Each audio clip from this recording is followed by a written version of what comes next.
सुनाई नहीं थी। ओरिएंट बेल टाइल्स स्टूडियो से आप देख रहे हैं एबीपी न्यूज। नमस्ते भारत, एबीपी न्यूज पर हाजिर हूं मैं रोमाना इसार खान। दिन की सबसे बड़ी खबर जिसके साथ नमस्ते भारत शो की आज हम शुरुआत करने जा रहे हैं। नीतीश कुमार एक बार फिर बिहार के मुख्यमंत्री पद की शपथ लेने जा रहे हैं। 10वीं बार मुख्यमंत्री बनने का नया रिकॉर्ड नीतीश कुमार के नाम होने जा रहा है। 9वीं बार मुख्यमंत्री बनने का रिकॉर्ड भी नीतीश कुमार के नाम पर ही दर्ज है। खास बात यह है, नीतीश कुमार करीब 20 साल से बिहार में मुख्यमंत्री पद पर हैं। उन्हें सुशासन बाबू के नाम से जाना जाता है। और इस बीच बड़ी खबर मैं आपको बताने जा रही हूं। बिहार में आज नई सरकार का शपथ ग्रहण है। नीतीश कुमार 10वीं बार सीएम पद की शपथ लेंगे सुबह 11:30 बजे। वक्त जान लीजिए आप, सुबह 11:30 बजे नीतीश सरकार का यह शपथ समारोह होगा। नीतीश के साथ 2 डिप्टी सीएम शपथ लेने जा रहे हैं। दोनों बीजेपी के कोटे से बनने जा रहे हैं। सम्राट चौधरी, विजय सिन्हा 2 डिप्टी सीएम जो शपथ लेंगे। गांधी मैदान में आज करीब 20 से 22 मंत्री शपथ ले सकते हैं। नीतीश मंत्रिमंडल में कई नए चेहरों को जगह दी जा सकती है। ये खबरें हैं फिलहाल जो सूत्रों के हवाले से छनकर आ रही हैं। और अब ये 4 तस्वीरें आपके सामने। गांधी मैदान जो पूरी तरीके से तैयार है। 11:30 बजे इंतजार है जब शपथ ग्रहण समारोह शुरू होगा। 10वीं बार बिहार में फिर से नीतीश कुमार और ये महाशपथ की साक्षी खुद प्रधानमंत्री नरेंद्र मोदी बनेंगे आज। इससे पहले गृहमंत्री अमित शाह, बीजेपी अध्यक्ष जेपी नड्डा कल देर शाम पटना पहुंच चुके हैं। प्रधानमंत्री नरेंद्र मोदी आज सुबह पहुंचेंगे और पीएम की मौजूदगी में नीतीश कुमार 10वीं बार बिहार के मुख्यमंत्री पद की शपथ लेंगे। शपथ की एक घड़ी है, सुरक्षा भी कड़ी है। इसको लेकर भी आगे रिपोर्ट्स आपको दिखाएंगे। इस बीच नीतीश के शपथ से पहले मंत्रियों को लेकर बड़ी खबर सामने आ रही है। नीतीश के साथ 20 से 22 मंत्री आज शपथ ले सकते हैं गांधी मैदान में। यह जानकारी सामने आ रही है। अच्छा, कई पुराने चेहरे ऐसे हैं जिन्हें मौका मिल सकता है। नीतीश सरकार में कई नए चेहरे ऐसे हैं जिन्हें जगह दी जा सकती है। उमेश कुशवाहा, कलाधर मंडल इस बार जीत कर आए हैं। उमेश कुशवाहा आप जानते हैं जेडीयू के प्रदेश अध्यक्ष हैं। कलाधर मंडल रुपौली से जीत कर आए हैं। इन दोनों को मंत्रिमंडल में जगह मिलेगी, यह तय माना जा रहा है। रामसेवक सिंह और मनजीत सिंह को भी इस बार मंत्रिमंडल में जगह मिलना तय माना जा रहा है। भाई बीजेपी के कोटे से अगर बात की जाए, रमा निषाद नया चेहरा पहली बार जीत कर आई हैं, वो भी मंत्रिमंडल में शामिल की जा सकती हैं। बीजेपी की तरफ से ही कृष्ण ऋषि भी मंत्री बनाए जाएंगे। सूत्रों के हवाले से यह भी बड़ी खबर आ रही है। वहीं एलजेपी रामविलास के कोटे से राजू तिवारी प्रदेश अध्यक्ष हैं एलजेपी के, उनको मंत्री बनाया जाएगा इस बार, यह तय माना जा रहा है। हमसे संतोष सुमन को रिपीट किया जाएगा। संतोष सुमन का नाम ही मंत्री पद के लिए आगे चल रहा है। और आरएलएम जो इस बार एनडीए में गठबंधन में शामिल था, तो ऐसे में उपेंद्र कुशवाहा की पत्नी स्नेहलता कुशवाहा जीत कर आई हैं, वो मंत्री बनेंगी आरएलएम के कोटे से। सीधे आपको लेकर चलेंगे हमारे साथ हमारे सहयोगी शशांक इस वक्त मौजूद है। शशांक से जरा जानते हैं। शशांक, अब तो शपथ की घड़ी आई, जरा जल्दी से बताइए सूत्र क्या जानकारी दे रहे हैं, किस किस को फोन पहुंच गए हैं, मंत्री पद की शपथ कौन कौन लेने वाला है, कुछ नाम जिनको लेकर पुख्ता जानकारी है। शशांक, देखिए, नीतीश के साथ 20 से 22 मंत्री शपथ ले सकते हैं, जिसमें 2 उप मुख्यमंत्री भी होंगे, सम्राट चौधरी, विजय सिन्हा। जदयू के जो पुराने चेहरे रिपीट हो सकते हैं उसमें विजेंद्र प्रसाद यादव, विजय चौधरी, श्रवण कुमार, लेखी सिंह, अशोक चौधरी, दमन खान का नाम है। जदयू कोटे से जिन नए चेहरे का मौका मिल सकता है उसमें उमेश कुशवाहा, कलाधर मंडल, रामसेवक सिंह, मनजीत सिंह का नाम आ रहा है। और आपको बता दें, बीजेपी से जो पुराने चेहरे रिपीट हो सकते हैं उसमें मंगल पांडे, नीतीश मिश्रा, नितिन नवीन, रेणु देवी, संजय सरावगी, नीरज बबली, जनक राम का नाम आ रहा है। नए चेहरे में रमा निषाद को और कृष्ण ऋषि को जो है वो मंत्रिमंडल में जगह मिल सकती है। वहीं लोजपा रामविलास जो विधायक दल के नेता हैं, राजू तिवारी, उनको मंत्री बनाया जा सकता है। संतोष सुमन, जीतन मांझी के बेटे। जैसे कि आरएलएम से भी आपने कहा, इसमें लता कुशवाहा तो वो भी मंत्री पद की रचना है, उपेंद्र कुशवाहा की पत्नी है। और एक चर्चा ये भी है कि ये नहीं बनती है तो कुशवाहा के बेटे दीपक, उनको जो है एमएलसी बनाकर मंत्री बनाया जा सकता है। तो अभी का अपडेट यही है। ये बड़ी जानकारी आपने दी है कि अगर पत्नी नहीं तो फिर बेटे को एमएलसी बनाकर मंत्रिमंडल में शामिल कराया जा सकता है। तो देखना दिलचस्प होगा आज वो कौन कौन से चेहरे हैं जो नीतीश कुमार, सम्राट चौधरी, विजय सिन्हा, ये नाम तो पक्के ही हैं, इनके साथ गांधी मैदान में शपथ लेते हुए नजर आएंगे। आप जानते हैं बिहार के अंदर 36 ओवरऑल स्ट्रेंथ है जो मंत्री बनाए जा सकते हैं। और ऐसे में आज 20 से 22 मंत्री ही शपथ लेंगे। मैं सीधे अब आपको लेकर चलूंगी, हमारे साथ हमारे सहयोगी बलराम पांडे इस वक्त मौजूद हैं पटना में मुख्यमंत्री नीतीश कुमार के आवास से, वहीं लेकर चलेंगे आपको। और जरा जानते हैं बलराम पांडे से किस तरीके की इस समय आप चहल पहल कही जाए, रौनक कही जाए, मुख्यमंत्री के आवास के आसपास देख रहे हैं, या फिर सुरक्षा कड़ी इस समय नजर आ रही है? बलराम।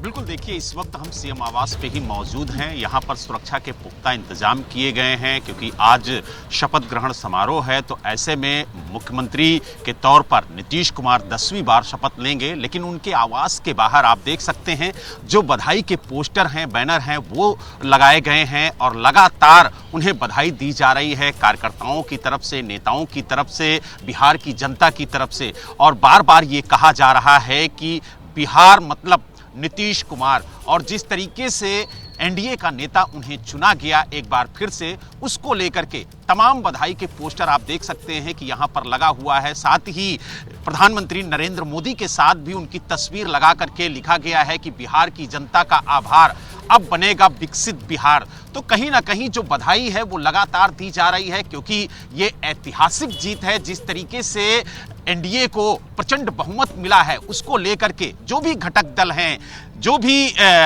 सहयोगी दल हैं, उनके नेताओं की तस्वीरें भी आप देख सकते हैं। और लगातार जो बधाई है बिहार की जनता की तरफ से, पार्टी के नेताओं और कार्यकर्ताओं की तरफ से दी जा रही है। और जिस तरीके की तस्वीरें निकल के आ रही हैं कि जो गांधी मैदान में शपथ ग्रहण समारोह रखा गया है, उसमें प्रधानमंत्री नरेंद्र मोदी खुद मौजूद रहेंगे।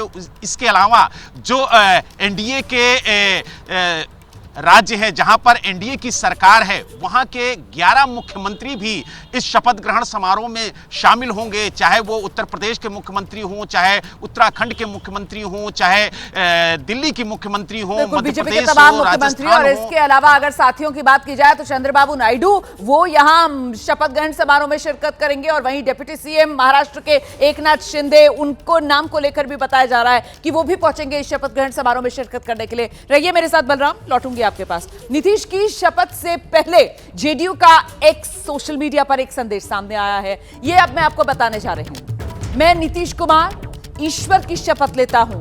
ये वाक्य करोड़ों बिहार वासियों के अटूट विश्वास का प्रतीक, ये वाक्य आत्मविश्वास का प्रतीक। गांधी मैदान से फिर ये स्वर गूंजेगा, बिहार विकास की एक नई यात्रा पर अग्रसर होगा। ऐतिहासिक शपथ ग्रहण पर बिहार वासियों को शुभकामनाएं। जेडीयू की तरफ से सोशल मीडिया पर यह पोस्ट साझा किया गया है। और जो नीतीश 10वीं बार बिहार के मुख्यमंत्री पद की शपथ लेने जा रहे हैं, किस तरीके से ये सिर्फ और सिर्फ एक शपथ ग्रहण समारोह नहीं है, बल्कि ये बिहार के आत्मविश्वास का प्रतीक है, ये बिहार वासियों के अटूट विश्वास का प्रतीक है। और उसका नाम सिर्फ एक ही है, नीतीश कुमार। तो ये संदेश जेडीयू की तरफ से देने की कोशिश की गई है। और मुझे लगता है कि ये संदेश वही संदेश है जो इस चुनाव में बिहार की जनता ने दिया है। उसी को एक बार फिर से जेडीयू की तरफ से सिर्फ दोहराने भर का काम किया गया है इस सोशल मीडिया पोस्ट के जरिए। बलराम,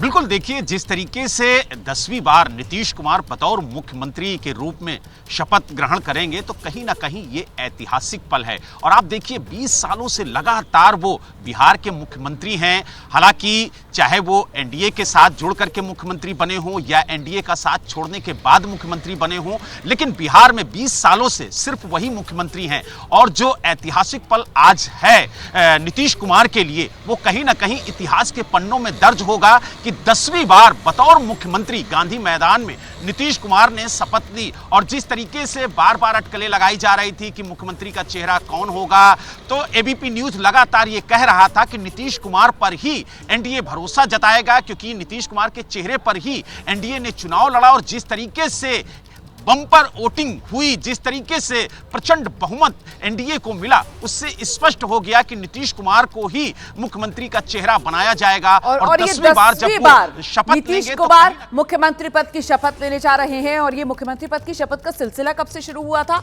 साल था 2000। हालांकि उस समय सिर्फ और सिर्फ 7 दिन के लिए नीतीश कुमार इस सीएम वाली कुर्सी पर रह पाए थे और उस समय ब्रेक लगा था। लेकिन फिर 2005 से यह सिलसिला शुरू होता है, 2005 में, 2010 में, इसके बाद 2014 में, 2015 में, 2017 में, 2020 में, 2022 में, 2024 में और अब 2025 में यह 10वां मौका है जब नीतीश कुमार बिहार के मुख्यमंत्री पद की शपथ लेने जा रहे हैं। और आज की शपथ का साक्षी कौन कौन, दिखाती हूं आपको कुछ वीवीआईपीज के चेहरे, जिसमें जाहिर सी बात है सबसे बड़ा नाम, सबसे बड़ी मौजूदगी, सबसे महत्वपूर्ण आप कह सकते हैं मौजूदगी जो किसी की होगी, वो देश के लोकप्रिय प्रधानमंत्री नरेंद्र मोदी की। ये डबल इंजन की सरकार है जिसकी बदौलत एनडीए को ये बम्पर जीत बिहार में मिली है। और इसका श्रेय हमने देखा था कैसे खुद कल एनडीए विधायक दल की बैठक में नीतीश कुमार की तरफ से भी प्रधानमंत्री नरेंद्र मोदी को दिया गया। प्रधानमंत्री नरेंद्र मोदी खुद मौजूद होंगे, गृह मंत्री अमित शाह, रक्षा मंत्री राजनाथ सिंह, स्वास्थ्य मंत्री और बीजेपी के अध्यक्ष जेपी नड्डा, इसके अलावा कई अन्य केंद्रीय मंत्री जो मौजूद रहने वाले हैं आज की शपथ ग्रहण में। शिवराज सिंह चौहान को आप देख रहे हैं। मुख्यमंत्रियों की अगर बात की जाए तो उत्तर प्रदेश के मुख्यमंत्री योगी आदित्यनाथ, मध्य प्रदेश के मुख्यमंत्री मोहन यादव, राजस्थान के मुख्यमंत्री भजनलाल शर्मा, देवेंद्र फडणवीस महाराष्ट्र के मुख्यमंत्री, दिल्ली की मुख्यमंत्री रेखा गुप्ता, ये वो तमाम बीजेपी के कद्दावर नेता हैं जिनकी मौजूदगी में ऐतिहासिक पल होगा। 10वीं बार नीतीश कुमार बिहार के मुख्यमंत्री पद की शपथ लेंगे आज पटना के ऐतिहासिक गांधी मैदान में सुबह 11:30 बजे। बिहार के लिए आज बड़ा दिन है। बिहार में 10वीं बार नीतीश कुमार की शपथ से पहले जेडीयू ने सोशल मीडिया पर एक पोस्ट साझा किया है और इसमें लिखा है, इतिहास रचने जा रहा है बिहार। बिहार के विकास और विश्वास के प्रतीक नीतीश जी शपथ लेंगे। बिहार विकास का एक और नया अध्याय लिखेगा। यह पल समस्त बिहार वासियों के लिए गौरव का क्षण है। आइए इस ऐतिहासिक पल के साक्षी बने। तो ये आप कह सकते हैं एक तरीके से खुला आमंत्रण जो सभी बिहार के लोगों को दिया गया है। जेडीयू की तरफ से सोशल मीडिया पर यह पोस्ट साझा किया गया है। बिहार का राजधानी पटना का ऐतिहासिक गांधी मैदान है जहां पर शपथ ग्रहण समारोह का आयोजन किया जा रहा है। खुद प्रधानमंत्री नरेंद्र मोदी इस शपथ ग्रहण समारोह में शिरकत करने के लिए आज पटना पहुंचेंगे। इससे पहले अमित शाह से लेकर जेपी नड्डा तक पटना कल देर शाम पहुंच चुके हैं। एनडीए का ये विजय पथ, और ऐसे में आज वो दिन आया है, वो पल आया है, वो घड़ी आई है जब नीतीश लेंगे शपथ। चुनौती भरा ये ताज भी नीतीश कुमार के लिए माना जा रहा है क्योंकि जिस तरीके के बड़े वादे करके सरकार बहुमत में आई है, सरकार पर जनता ने बम्पर भरोसा जताया है, उसके बाद आने वाले समय में सरकार को जमकर जनता की जो कसौटी है उस पर खरा उतरना होगा। और आइए अब नमस्ते भारत में देश के अन्य हिस्सों का भी हाल जान लेते हैं। क्या हो रहा है देश के अलग अलग हिस्सों में। उत्तर प्रदेश के फिरोजाबाद से खबर है जहां अफरा तफरी मच गई थी तब जब एक गांव में जमीनी विवाद को लेकर 2 गुट आमने सामने आ गए। पथराव हुआ, फायरिंग हुई, 3 लोग घायल हो गए। शिकोहाबाद का मोहम्मदपुर बैरई गांव जंग का मैदान बना हुआ है। गाली गलौज से शुरू हुआ विवाद पथराव और फायरिंग तक पहुंच गया। तस्वीरों में देख सकते हैं कि दोनों तरफ से पत्थर बरसाए जा रहे हैं। लोग घरों की छत से एक दूसरे पर पत्थर फेंक रहे हैं। इस दौरान एक व्यक्ति हाथ में अवैध हथियार के साथ नजर आ रहा है। विवाद बढ़ते ही गांव में भगदड़ मच गई, अफरा तफरी मच गई, जिसका वीडियो सोशल मीडिया पर तेजी से वायरल हो रहा है। वीडियो में देख सकते हैं कि दोनों तरफ से पथराव हो रहा है, अवैध हथियार से फायरिंग की जा रही है। पथराव में 2 महिलाएं और एक बच्चा घायल हो गया। खबर लगते ही पुलिस मौके पर पहुंची और मामले की जांच कर रही है। उधर मध्य प्रदेश के नरसिंहपुर में 2 ट्रकों की टक्कर हुई जिस वजह से नेशनल हाईवे नंबर 44 पर लंबा जाम लग गया। इस हादसे में एक ट्रक का ड्राइवर केबिन में ही फंस गया। कड़ी मशक्कत के बाद किसी तरीके से इसे ट्रक से बाहर निकाला जा सका। 2 ट्रकों की ये टक्कर नेशनल हाईवे नंबर 44 पर हुई। बताया जा रहा है कि एक अनियंत्रित ट्रॉला एक दूसरे ट्रक से टकरा गया जिसके चलते एक ट्रक का ड्राइवर केबिन में ही फंस गया। स्थानीय लोगों की मदद और पुलिस की तत्परता से ट्रक के केबिन में फंसे ड्राइवर को बमुश्किल बाहर निकाला गया और एम्बुलेंस के जरिए उसे तुरंत करेली के सरकारी अस्पताल में भर्ती कराया गया। ये जो एक ट्राला था, ये ट्राला जो एक रोड से दूसरे रोड की ओर चला गया और उधर से जो अपने बर्मान तरफ से आने वाला ट्रक है वो एकदम उसके चपेट में आ गया, जिसके कारण से उसका ड्राइवर जो फंस गया था। जेसीबी और स्थानीय लोगों की मदद से जो है उसको निकाला गया है और प्राथमिक उपचार के लिए करेली अस्पताल पहुंचा दिया। इस एक्सीडेंट की वजह से हाईवे पर लंबा जाम लग गया और सैकड़ों गाड़ियां इस जाम में फंसी रहीं। उधर अमृतसर में देर रात पुलिस और बदमाशों के बीच मुठभेड़ हुई है। जवाबी कार्रवाई में कुख्यात बदमाश हरजिंदर हैरी मारा गया है, जबकि उसका एक साथी भागने में कामयाब रहा। एंटी गैंगस्टर ऑपरेशन सेल की कार्रवाई में कुख्यात अपराधी हरजिंदर सिंह ढेर हो गया, जबकि उसका साथी मौके से फरार हो गया। ये बदमाश किसी बड़ी टारगेट किलिंग की फिराक में थे। इसके तार आईएसआई और विदेशी गैंगस्टरों से जुड़े थे। जेल चो हुण थोड़ी देर पहला आया तो ਉਹਦੇ ਕੋਲ ਮਾਰੂ ਹਥਿਆਰ ਨੇ, ਲੀਥਲ ਤੇ ਸੋਫਿਸਟੀਕੇਟਡ ਵੈਪਨ ਨੇ। ਉਹ ਟਾਰਗੇਟ ਕਿਲਿੰਗ ਕਰਨਾ ਚਾਹੁੰਦਾ ਜਿਹਦੇ ਕਿ ਗੈਂਗਸਟਰਸ ਤੇ ਜਿਹੜੇ ਫੋਰਨ ਬੇਸ ਗੈਂਗਸਟਰ ਤੇ ਆईएसआई ਦੇ ਨਾਲ ਸੰਬੰਧ ਨੇ। पुलिस ने मौके से बाइक, पिस्टल और कुछ गोलियां बरामद की हैं। फिलहाल पुलिस ये पता लगाने में जुटी है कि हरजिंदर हैरी ने जेल में रहते हुए इतना बड़ा नेटवर्क कैसे बनाया। ਬਾਕੀ ਇਹਦੀ ਜਿਹੜੀ ਹੋਰ ਬੈਕਵਰਡ ਫਾਰਵਰਡ ਲਿੰਕੇजेस ਕਿ ਕਿੱਦਾਂ ਇਹਦੇ ਜੇਲ੍ਹ ਦੇ ਵਿੱਚੋਂ ਬਣੇ, ਕਿ ਕਿਸ ਤਰ੍ਹਾਂ ਫੋਰਨ ਬੇਸ ਗੈਂਗਸਟਰ ਨੇ ਜਿਹੜੇ ਸੰਬੰਧ ਬਣੇ ਤੇ ਬਾਕੀ ਆईएसआई ਨਾਲ ਜਾਂ ਪਾਕ ਬੇਸ ਸਮਗਲਰਸ ਨਾਲ ਕਿੱਦਾਂ ਇਨ ਟੱਚ ਹੋਇਆ, ਉਹ ਸਾਰੀਆਂ ਚੀਜ਼ਾਂ ਇੰਪੋਰਟੈਂਟ ਹੈ। ਤੇ ਇਹਦੇ ਚ ਜਿਹੜੇ ਸਾਡੇ ਸੀਨੀਅਰ ਆਫੀਸਰਸ ਨੇ ਇਹਨਾਂ ਦੇ ਸਾਰੇ ਦੀ ਸੁਪਰਵਿਜ਼ਨ ਦੇ ਵਿੱਚ ਅੱਗੇ ਇਨਵੈਸਟੀਗੇਸ਼ਨ ਜਿਹੜੀ ਕੀਤੀ ਜਾਏਗੀ।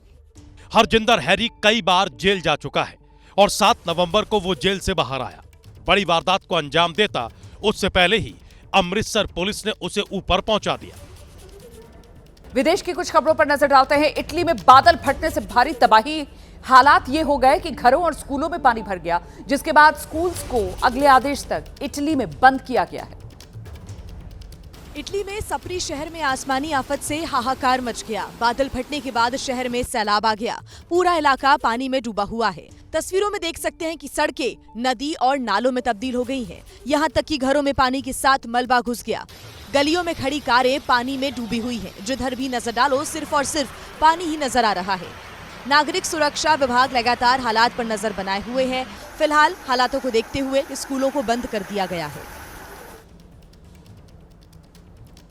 यूरोपीय देश मॉन्टेनेग्रो से हैरान करने वाली तस्वीर सामने आई है। बुडवा शहर में भारी बारिश के बाद सैलाब का सितम देखने को मिला। नदी में उफान के चलते कई गाड़ियां बह गई। नदी में अचानक से बाढ़ का पानी आ गया और कारें कागज के टुकड़े की तरह तैरने लगी। देखते ही देखते सैकड़ों कारें बहने लगी। तस्वीरें यूरोपीय देश मॉन्टेनेग्रो के बुडवा शहर की हैं। नदी में सैलाब बह रहा है। बहाव इतना तेज है कि सैकड़ों कारें पानी में डूबी हुई हैं, जबकि दर्जनों कारें बह गई हैं। दरअसल ये नदी गर्मियों में सूख जाती है, जिसका इस्तेमाल यहाँ के लोग कारें खड़ी करने के लिए करते हैं। रात में लोग गाड़ियाँ खड़ी करके गए, लेकिन जैसे ही बारिश हुई इसमें सैलाब आ गया। फिलहाल प्रशासन ने लोगों से सावधानी बरतने और प्रभावित इलाकों से दूर रहने की अपील की है। दिल्ली की जवाहरलाल नेहरू यूनिवर्सिटी में नक्सली माडवी हिडमा के मारे जाने के बाद जश्न मनाया गया है। विजय जुलूस में बढ़ चढ़कर एबीवीपी के छात्रों ने हिस्सा लिया। कुख्यात नक्सली नेता माडवी हिडमा के मारे जाने पर जेएनयू में विजय मार्च निकाला गया। ये मार्च साबरमती टी पॉइंट से शुरू होकर जेएनयू के मेन गेट पर खत्म हुआ, जिसमें भारी संख्या में छात्रों ने हिस्सा लिया। मार्च के दौरान छात्रों ने भारत माता की जय और वंदे मातरम के नारे लगाए। हिडमा जो रेड सल्यूट टू कॉमरेड है ना, कि मतलब हिडमा मारा गया है अब, तो ये जो है इनकी विचारधारा जो है, वो विचारधारा जब वो सैनिकों को मार रहा है तब वो सेलिब्रेशन कर रहे हैं, और जब हिडमा मारा गया है तो यहाँ पर आंसू निकाल के बैठे हुए। तो ये जो विचारधारा है नक्सलवाद की विचारधारा, अखिल भारतीय विद्यार्थी परिषद ने तो प्रण ले लिया है कल से। ये प्रण ये है कि एक तो पहले तो इनकी जो आइडियोलॉजी वो ख़त्म करनी है, क्योंकि यही आइडियोलॉजी है जो हथियार पकड़ाती है हिडमा जैसे लोगों को। मार्च के दौरान छात्रों ने सुरक्षा बलों का आभार जताया। नक्सलियों के खिलाफ चलाए गए अभियान में शहीद हुए जवानों को श्रद्धांजलि भी दी गई। यहाँ पे जो अर्बन नक्सल हैं उनको एक संदेश देने का भी प्रयास किया गया सेलिब्रेशन मार्च के द्वारा कि ये जो आइडियोलॉजी है अब धीरे धीरे समाप्त होने वाली है। मार्च के जरिए एबीवीपी के छात्रों ने नक्सलवाद और देश विरोधी सोच के खिलाफ एकजुटता का संदेश दिया।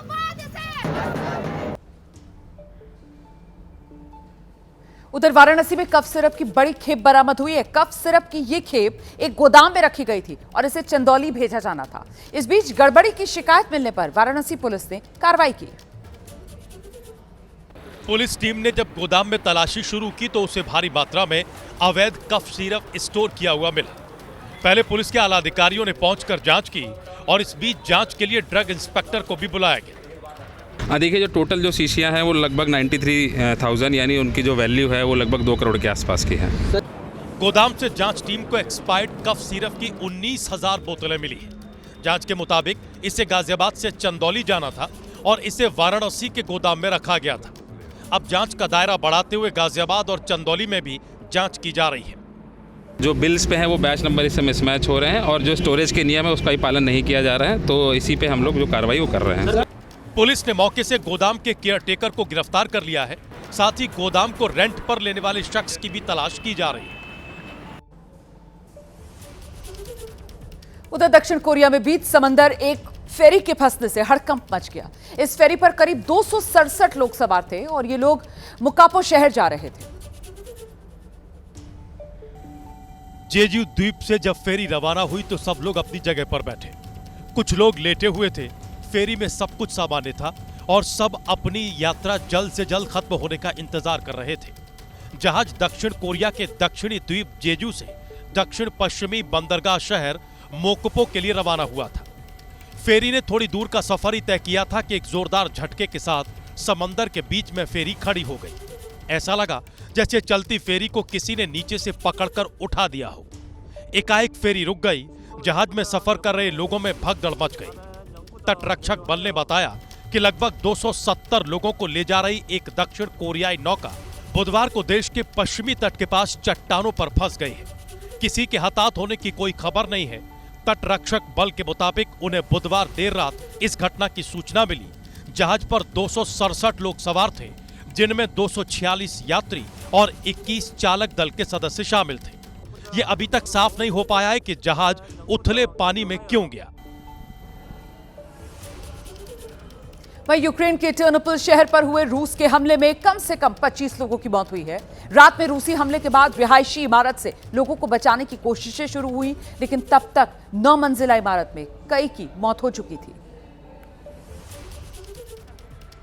रूस ने मिसाइल और ड्रोन से टर्नोपिल शहर के 2 रिहायशी इमारतों को रात में निशाना बनाया था। हमले के तुरंत बाद शुरू हुआ रेस्क्यू ऑपरेशन धूप निकलने तक जारी रहा। रिहायशी बिल्डिंग से धुआं निकल रहा था और इमरजेंसी सर्विस के लोग बहुमंजिला इमारत में घायल और जिंदा लोगों की तलाश कर रहे थे। Наш будинок цей, але тут багато дуже моїх знайомих. На даний момент вони за кордоном. Не знаю, яким чином, бачучи ситуацію, дуже страшно, тому що дітей забирають швидкою. Це жах. रूसी हमले में 3 बच्चों की मौत हो गई और कई बच्चे घायल हो गए। रूस ने जिस टर्नोपिल शहर को निशाना बनाया है वो पोलैंड सीमा से 200 किलोमीटर की दूरी पर है। यूक्रेन के गृह मंत्री के मुताबिक रूस के इस हमले में कम से कम 73 लोग घायल हुए हैं, जिसमें 15 लोग शामिल हैं। मरने वालों में से 19 लोग तो हमले के बाद जिंदा जल गए। उधर हरियाणा के नूह में कुछ लड़के थार पर चढ़कर हुड़दंग मचा रहे थे, लेकिन तभी कुछ ऐसा हुआ कि ये लड़के जमीन पर गिरे और इनकी जान बाल बाल बच गई। सामने आए वीडियो में नजर आया कि थार पर 2 लड़के खड़े हुए थे, जबकि उनका तीसरा साथी बैठा हुआ था। इसी दौरान सामने से मिनी ट्रक आया, जिसे देखकर ड्राइवर ने ब्रेक मारी और तीनों लड़के जमीन पर गिर गए। वो तो गनीमत रही कि मिनी ट्रक चला रहे ड्राइवर ने तुरंत ब्रेक मार दिया, वरना ये तीनों इसके नीचे आ जाते।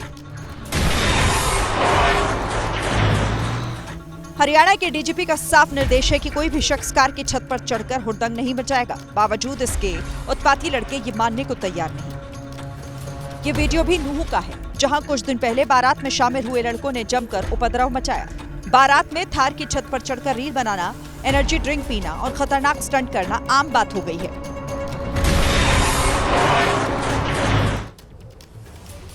उधर महाराष्ट्र के नासिक से एक ऐसा वीडियो सामने आया है जिसे देखकर आपकी तो रूह कांप जाएगी। नासिक के सिन्नर बस स्टैंड परिसर में एक बस ने वहां मौजूद कई लोगों को रौंद डाला। बस डिपो में लोग खड़े थे, तभी सामने से एक बस आई और लोगों पर चढ़ गई।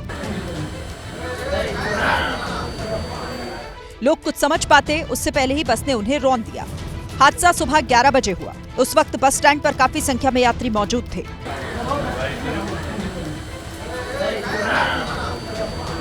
तस्वीरों को जरा ध्यान से देखिए। लोग बस का इंतजार कर रहे थे। किसी को अंदेशा नहीं था कि धीमी गति से आ रही बस उन पर चढ़ जाएगी, लेकिन तभी बस आई और सामने खड़े लोगों को कुचल दिया। हादसे के बाद अफरा तफरी मच गई और एक बच्चे की मौत हो गई, जबकि 5 घायल हैं।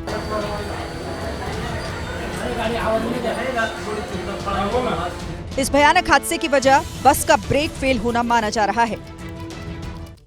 इंडोनेशिया से ज्वालामुखी विस्फोट की खौफनाक तस्वीरें सामने आई हैं, जिसके बाद इलाके में हड़कंप है। आनन फानन में आसपास के गांवों तक को खाली कराया गया है। जैसे ही माउंट सेमेरू ज्वालामुखी में विस्फोट हुआ, आसमान में राख का गुबार छा गया। कुछ ही देर में राख और गैस कई किलोमीटर तक फैल गई। पास के गांव में रह रहे लोगों में हड़कंप मच गया। तस्वीरों में देख सकते हैं कि राख के गुबार ने एक पुल को अपनी चपेट में लिया है, जहां से निकल रहे लोग दहशत में आ गए। कई गाँव में राख की बारिश हुई, जिसके बाद आसपास के गाँव को खाली कराया गया। लोगों को एहतियात के तौर पर ज्वालामुखी से दूर रहने की चेतावनी दी गई है। अभी तक किसी के हताहत होने की खबर नहीं है, लेकिन खतरे को देखते हुए अलर्ट जारी किया गया है। फिलहाल प्रशासन हालात पर नजर बनाए हुए है और लोगों से ज्वालामुखी क्षेत्र से दूर रहने की अपील की है। रूस में चलती मालगाड़ी में भीषण आग लग गई। इसका वीडियो सामने आया है। मालगाड़ी पर तेल के टैंकर लदे हुए थे। जैसे ही ये मालगाड़ी एक क्रॉसिंग से गुजरी, गार्ड कंपार्टमेंट के आगे के 2 टैंकरों में आग लग गई और देखते ही देखते टैंकर धू-धू कर जलने लगे। आग की लपटों से वहां अफरा तफरी फैल गई। ये हादसा परमुक्राय और स्वेर्दलोस्क ओब्लास्ट की सीमा पर शमरी कोर्डन रेलवे लाइन पर हुआ। आग लगने की वजह से वहां आवाजाही ठप हो गई। आग पर काबू पाने के लिए दमकल की 2 गाड़ियों को घटनास्थल पर भेजा गया। दमकल कर्मियों ने काफी मशक्कत के बाद आग पर काबू पाया। ये हादसा कैसे हुआ और आग कैसे लगी, उन वजहों की जांच जारी है। राहत की बात ये रही कि हादसे में कोई हताहत नहीं हुआ। वहीं वेनेजुएला में उस वक्त अफरा तफरी मची जब कच्चे तेल के एक संयंत्र में भीषण आग लगी। हालांकि इस हादसे में किसी के हताहत होने की खबर नहीं है। लेकिन जैसे ही आग की लपटें निकलनी शुरू हुई, वहां पूरे इलाके में हाहाकार मच गया। आग वहां की सरकारी कंपनी PDVSA के संयंत्र में लगी, जहां क्रूड अपग्रेडर पेट्रोसेनेडो संचालित होता है। इसलिए आग लगने के बाद उसके तेजी से फैलने की आशंका थी। आग कितनी भीषण थी, ये तस्वीरें देखकर आसानी से अंदाजा लगाया जा सकता है। घने धुएं के गुबार के बीच आग की लपटें आसमान छू रही थीं। आग इतनी भीषण थी कि उसे बुझाने के लिए कड़ी मशक्कत करनी पड़ी। संयंत्र से जुड़े एक अधिकारी ने बताया कि आग लगने से पहले एक विस्फोट की आवाज सुनाई दी थी, लेकिन वो विस्फोट कैसे हुआ और उसके बाद आग कैसे भड़की, इसकी जांच चल रही है। उधर जयपुर की राजस्थान यूनिवर्सिटी में छात्र धरना प्रदर्शन कर रहे थे, तभी वहां कुछ पुलिस वाले पहुंच गए और प्रदर्शन कर रहे छात्रों पर लाठीचार्ज कर दिया। पुलिस वाले ने न कुछ पूछा न कुछ कहा, सीधे छात्रों पर लाठी भांजनी शुरू कर दी। एक पुलिस वाला वर्दी में था, दूसरा सिविल ड्रेस में। लाठी चार्ज होते ही छात्र और छात्राएं धरना प्रदर्शन छोड़कर भागने लगे।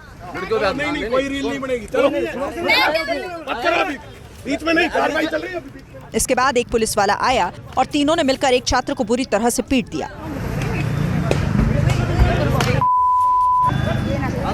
कुछ देर बाद पुलिस वाले इन प्रदर्शनकारी छात्रों को वैन में बैठा कर ले गए।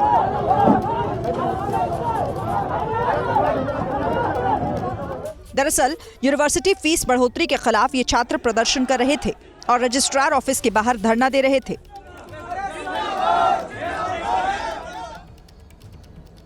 उत्तर प्रदेश के मेरठ में एक किसान रोते हुए एसडीएम के पैरों में गिर गया। किसान का आरोप है कि लेखपाल उससे रिश्वत में 10,000 रुपए की मांग कर रहा है, जिसे देने में किसान असमर्थ है। दर्द ऐसा जिसके निपटारे के लिए किसान पैरों में गिर गया। बेहाल परेशान रोता बिलखता किसान जमीन पर बैठकर अधिकारियों से गुहार लगाने लगा कि हमें जो है कि सच्चाई कागजों अनुसार हमारी जगह दे दो, दुआ दो। एसडीएम दीक्षा जोशी को जैसे ही किसान ने देखा तुरंत पैरों में गिर गया। किसान बताता रहा कैसे पटवारी के जरिए लेखपाल उसे परेशान कर रहा है और अगर समस्या हल नहीं हुई तो वो आत्महत्या कर लेगा। किसान की ऐसी हालत देखकर अधिकारी महोदय ने उन्हें भरोसा दिया कि उनके साथ न्याय होगा। जमीन के दस्तावेजों को लेकर जिम्मेदार लोगों की घूसखोरी की खबरें आम हैं। ऐसे में दर्द जब हद से गुजरता है तो कुछ इस तरह की तस्वीर दिखती है। कर्नाटक की राजधानी है बेंगलुरु, जहां लुटेरों ने सनसनीखेज वारदात को अंजाम दिया। कैश से भरी एटीएम रिफिलिंग गाड़ी को लुटेरे लूट गए। जिस गाड़ी से पैसों की लूट हुई उसमें करीब 5 करोड़ रुपए भरे हुए थे। 5 करोड़ की भारी भरकम लूट की वारदात अशोका पिलर में हुई और वो भी दिन दहाड़े। सीएमएस कंपनी की वैन एचडीएफसी की जेपी नगर ब्रांच से नकदी लेकर जा रही थी।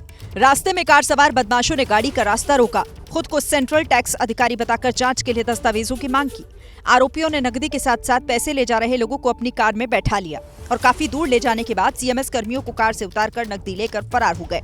पुलिस ने पूरे इलाके की नाकाबंदी की। आरोपियों की तलाश के लिए कई टीमों का गठन हुआ। 50 से ज्यादा सीसीटीवी फुटेज की जांच चल रही है। शहर की सीमा पर भी सुरक्षा बढ़ा दी गई। गुजरात का नवसारी शहर भीषण सड़क हादसे से दहल गया। एक कार हादसे का शिकार हुई है। भयानक हादसे में एक शख्स की मौत हो गई, 3 घायल।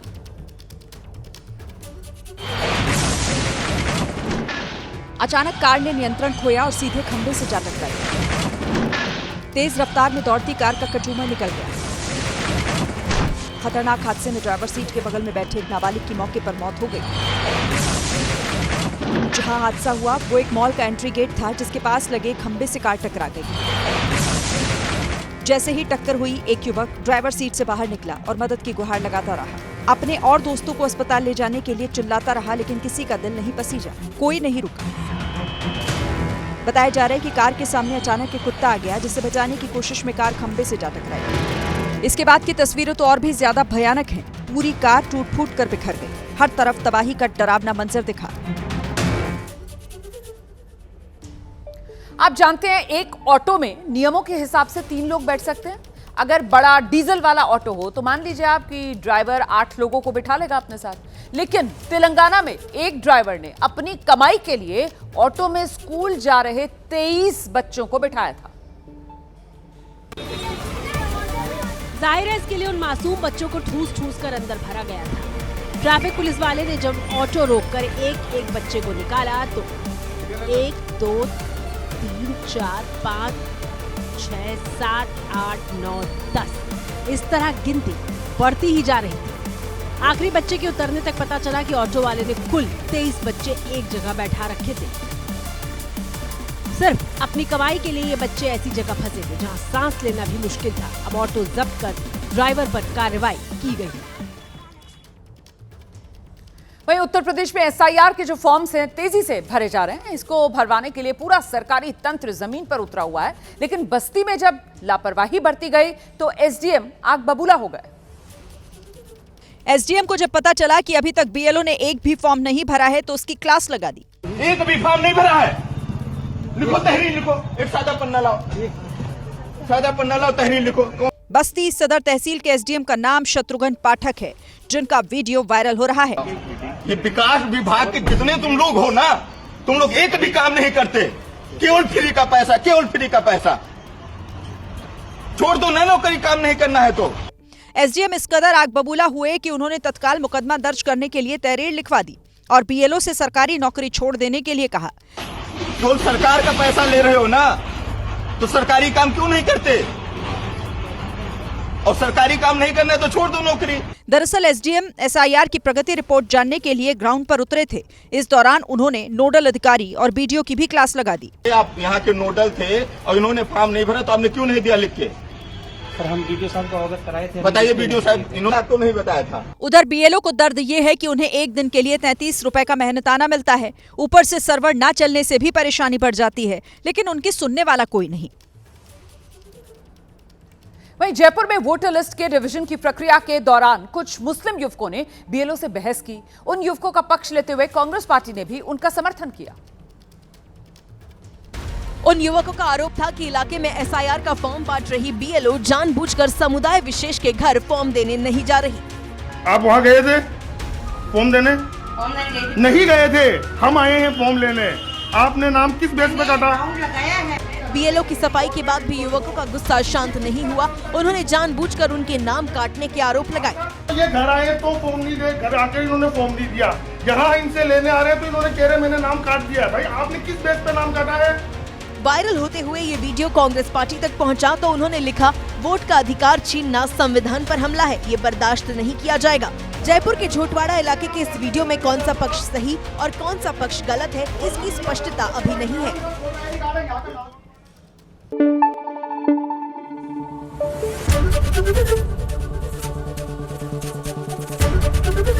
एबीपी न्यूज आपको रखे आगे।